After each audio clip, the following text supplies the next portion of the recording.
प्रश्न उत्तर करबा बेले पिला माने सब बेले प्रथम प्रश्नटी को बुझिबा तापर तार उत्तरटी को आमे लिखिबा निज भाषा रे। तो एठी कोन देछि रे देखि पारतो प्रथम प्रश्नटी हमको पचारि देछि एठी who are there in the poem. तो हु आर क्यों माने पोएम रे अछंती एठी हमको प्रश्नटी पचारिला। तो जो पोएम अछि पोएम रे बा कविता रे क्यों माने अछंती रे कविता रे गोटे बाघ एवं गोटे मांकड़ अछंती। तो यार उत्तरटी एठी हमें कोन लिखिबा there are a monkey and a tiger in the poem. एठी देखि पारतबो तुम्हारा उत्तरटी मध्य लेखा होय अछि। तो देखिबा द्वितीय प्रश्नटी कोन पचारिछि who rode on a tiger किए गोटे बाघ उपरे चढ़ीतिला बा बसीतिला रे a monkey rode on a tiger गोटे मांकड़ बाघ उपरे बसीथिला। एटा प्रश्न नंबर 2। तापरे प्रश्न अछि the monkey was from monkey क्यों जगार थिला एठी हमको पचारि देछि।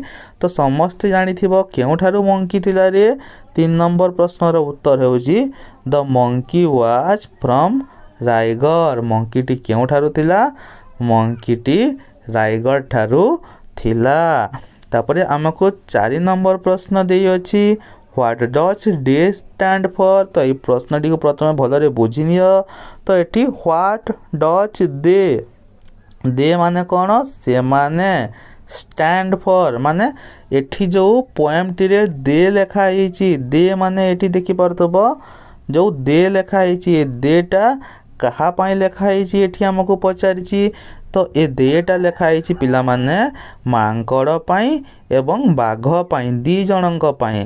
तो एठी हमर उत्तर होई जिवो they stand for the monkey and the tiger. उभय मंकी एवं टाइगर पाई देटी लेखा होय अछि।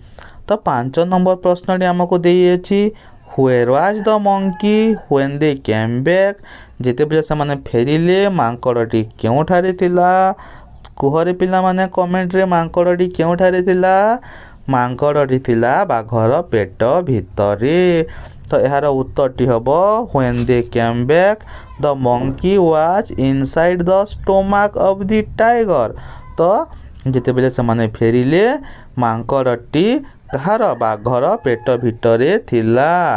तो देखिबा परवर्ती प्रश्नटी कोन पचारि देछि हु वाज स्माइलिंग पिला माने किए हसुथिला रे द टाइगर वाज स्माइलिंग बाघटी हसुथिला। ता पर प्रश्नटी हमको पचारि देछि where was the tiger smiling बाघटी कोन पाई हसुथिला। हमको एठी उत्तरटी लिखिबा कोन पाई हसुथिला the tiger was smiling because he had returned from the ride with the monkey inside his stomach। से माने जेते बेले गोटे राइड रो बा भ्रमण रो फेरिले सेते बेले मंकी टी तार पेट भितरे थिला सेति पई से हसुतेला। 8 नंबर प्रश्नटी पचारिला व्हाट इज रायगढ़। रायगढ़ रो माने कोन the name of a person और प्लेस। यह गोटे व्यक्तिर नाम किंबा गोटे स्थानर नाम। तो रायगढ़ कहार नाम रे पिला माने Raigarh is the name of a place. यह गोटे स्थानर नाम। तापरे हमको प्रश्नटी देला how do you know it is the name of a place. तुम माने किपरि जानिलो जे यह गोटे स्थानर नाम। हमको उत्तरटी आमे लिखिबा एठी it is the name of a place because it the monkey came from there. मांकड़ एटी क्यों ठारू आसीतिला रे रायगढ़ ठारू आसीतिला तेणु करी यह गोटे स्थानर नाम। तो समस्ते बुझी जाइथिबा पिला माने। तो आजर भिडियोटी को एटी शेष करिबा।